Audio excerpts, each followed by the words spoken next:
Hello everyone and welcome to Day Trader S&P 500. This is Dale Woodson, editor of Woodson Wave Report and one of Timer Digest's top ranked market timers. And while I've been trading for 30 plus years, recently started our short-term service. You can see our track record there, and you can see I average over 700 trades a year. So if you don't want to sit in front of your computer all day and trade like I do, you can go to Striker Securities. They are auto-trading Woodson Wave Report signals. Well, I have been around for a while, relatively new to YouTube, so I really appreciate if you guys hit that subscribe button. Don't forget the reminder bell, and of course, the like button. I appreciate you patronizing our channel here. Okay, it's very exciting today. Today's December 10th, 2020, and by the way, there's a look at our website that's being built, our new website. We've had an old one for forever. Anyway, looking forward to getting that going. So we have some exciting things on the docket for today.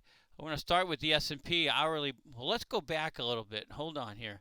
Let's go back and retrace our Fibonacci time spiral. You can see here. Okay, you can see starting with the all-time high, which was the all-time high on September 2nd, our time spiral, which goes in a Fibonacci sequence of days, called every single turning point alternating low, high, low, high, low, and then it's pointing to a high.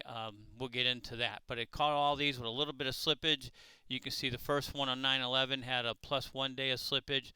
The second one high on 9/16 had a plus 1 day of slippage. 9/24 low had a plus 1 day of slippage. And then the 10/6 high was actually plus 4 trading days. That's one where we thought it was not going to service anymore. It's kind of like where we were the last couple days. We'll get into that detail real quick here. And then, of course, always 55 days from the all-time high marks a low. Can be a panic crash spike low. In this case, it was just a low, and it was a plus 3 days on the slippage there. Okay, so that has served us so well, and it caught every turn. Not sure if that's done yet or not. If it is, we'll get into this next, but it did serve us well for 55 days. Okay, next we'll get into the current wave count. You can see this is an S&P 1 hour bar.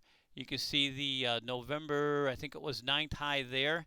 Okay, and we have a series. I have two different wave counts here, and I'll review this for you guys later. But in the black is our preferred wave count, which has the market going up to almost 4,000, 3,996. And you can see we've got a wave 1 here, a wave 2 down, and then 3 is developing, is subdividing into 1, 2, 3, and 4. I've got 3 and 4 off here. Okay, so that portends higher highs and ultimately 4,000. As you can see with this wave count, within the third developing wave, the wave 1 high at this level here is right here, and the wave 4 low is here. As you know, 4 cannot go, or maybe you don't know, 4 cannot go lower than 1. So it touched right next to it today. Okay, so that's a very key level there. Anything below there would negate this count. Okay, that's our primary count there. Yeah, 4 cannot go below the wave 1 high. So far, so good. You can see that low there was 36.45. And that high there was, I think, an exact same number. Okay, but anyway, that's the primary count. The alternate count is an ending diagonal triangle where 4 does overlap. That's the only time 4 low can overlap wave 1 high. You can see in the red here we've got a 1, and then a 2 down here, a 3, a 4 overlapping here, and then a 5. This would mean that this move is over, and this is where we'll get into our time sequence here, because this is December 9. So we can pull up our time. There it is. That's the old one. Okay, here it is, our Fibonacci time spiral. Okay, in this one you can see it marks November 30th, and I got a plus 8 days. You can see that's the 9th. But if you look at it, it's a plus 7 trading days and a plus 9 calendar days. So it's very interesting how the Fibonacci sequence split the difference, where it wanted to turn on 8 and it turned right in between on 7 and on 9, if that is to mark the high. Okay, that is the alternate count, which is the ending diagonal triangle. You can see here there's wave 1 in red, 2, 3 is just higher, 4 overlaps, 1, and then 5. Okay, the make or break for this, well, if this is the count, we have a really tight parameter here, 36.28. Any move below 36.28 indicates that our diagonal triangle pattern is in play and the high already occurred on 12.9. Interestingly enough, our 50% retracement is a point away at 36.27, and our low so far was 36.45, and the Fibonacci 382 was 36.47. So that was within 2 points. This one is within 1 point.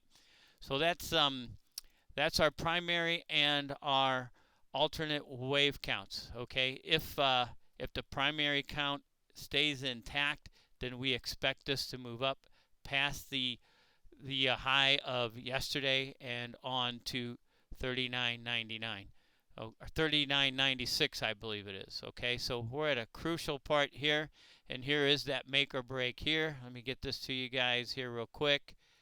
There is the 36.28, and we can see it right here, 36.28. That's the wave 1 high.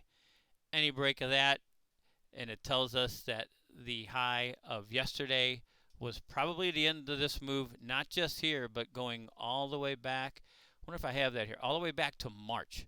Okay, we can give you guys those parameters at a later time, but we think the market will tell us hopefully as early as tomorrow, maybe even in the futures session.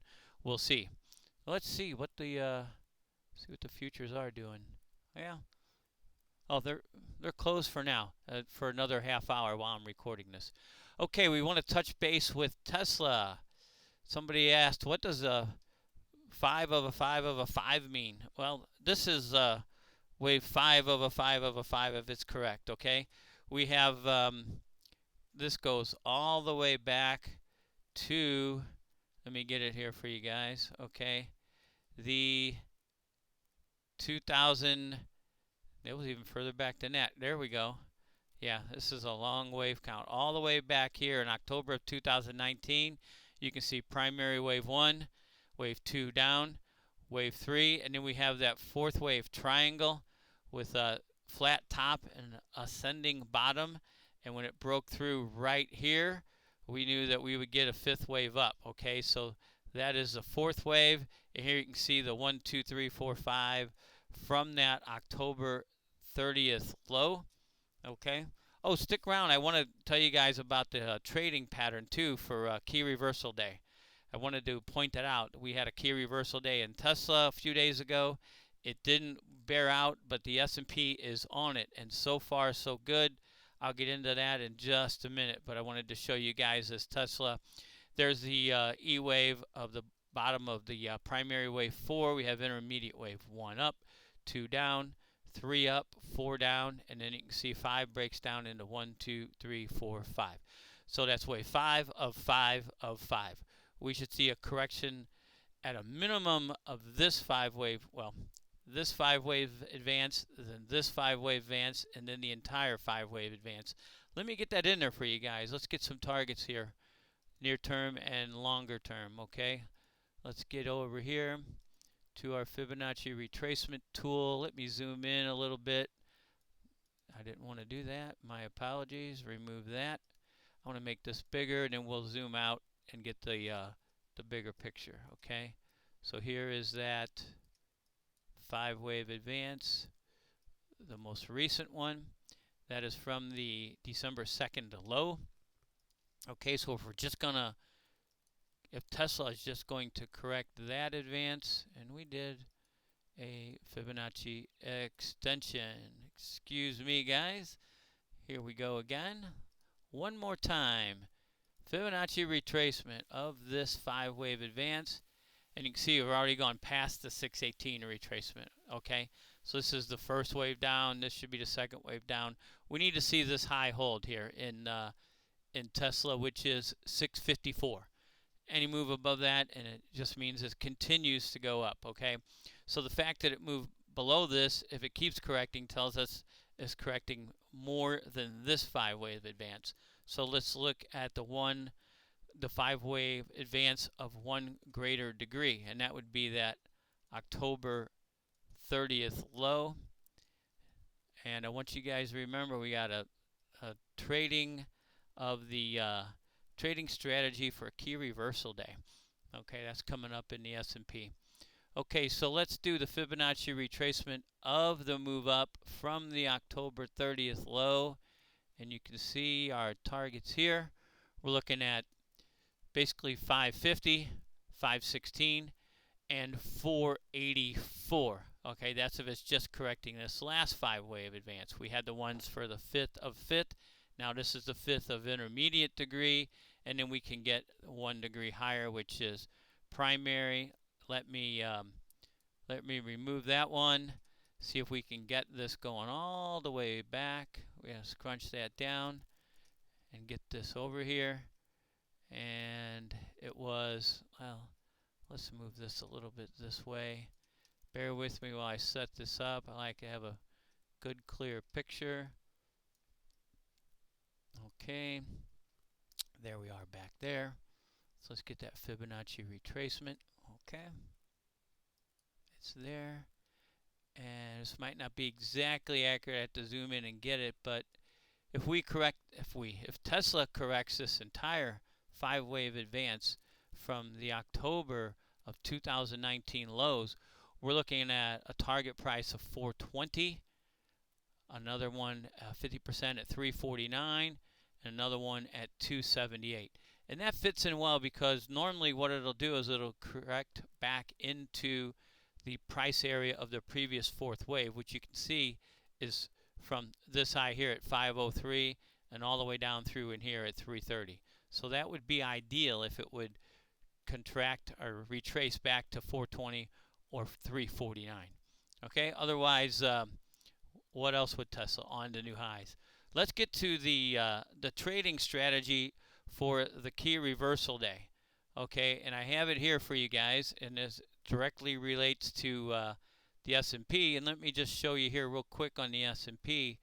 What we had here was a key reversal. This is not daily, but we can show it here. Let me get into a daily pattern, and you can see right here, a key reversal is the market makes a new all-time high, as it did here yesterday on the 9th.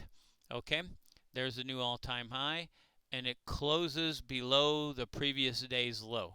Okay, so that parameter has been met. So we have a trading strategy for that. We mentioned it in the in Tesla a few days ago or last week, and after the first day, Tesla negated it and went up to new highs. Well, we'll see what the S&P does. So far, so good. Let me lay this over here. So day 1, that's today, after the key reversal day, there's 2 conditions. One, it must make a new low. That happened. And it must close lower than yesterday. If not, you exit the trade. We'll go back. This is a daily chart. Did it make a new low? Yes. And did it close lower? Yes. Okay. There was a close lower than the previous day's low. So we'll go back to our trading strategy. If it doesn't meet that parameter, then you exit the trade, which is what happened with Tesla. Tomorrow, the market cannot exceed the high of the previous day, which is 36.78. So you want to place your stop above 36.78 for tomorrow. The market does not have to close lower. On day 3, which would be Monday, the market must close lower than day 2 and make a lower low than day 2. We'll have to see how that plays out. Day 2 is tomorrow. And then lower the stop above the wave 2 high, the day 2 high. If those conditions are met, go to day 4. In day 4, if day 3 low is taken out, exit the trade, take profits. Okay, so that's the trading strategy for a key reversal day, which happened yesterday on the 9th, right on our Fibonacci sequence of turn dates, which has served us so very well. Okay, we'll see if it's still going.